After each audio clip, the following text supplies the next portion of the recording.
बऱ्याच वेळा तुम्ही पाहिलं असेल की EVM वर एकाच नावाचे 4-4 उमेदवार असतात किंवा एक सारखे दिसणारे 2-4 चिन्ह असतात.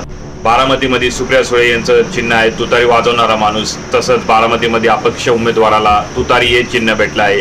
त्यामुळे चांगलाच गोंधळ उडेल तिथं मतदारांचा. 2014ला रायगड लोकसभेच्या निवडणुकीमध्ये सुनील तटकरे विरुद्ध आनंद गीते असा सामना झाला होता. या निवडणुकीमध्ये सुनील तटकरे नावाचे 4 उमेदवार होते. एका अपक्ष उमेदवाराला 9,000 मतं पडले होते, जे सुनील तटकरेंना पडले होते आणि तटकरे फक्त 2,000 मतांनी आनंद गीते यांच्या विरुद्ध पराभूत झाले होते. तर असा फटका निवडणुकीमध्ये समान नावं असणारे किंवा समान चिन्ह असणाऱ्या उमेदवाराला बसू शकतं. तर बारामतीमध्ये काय गोळ होऊ शकतं का हे बघण्याजोगं असेल.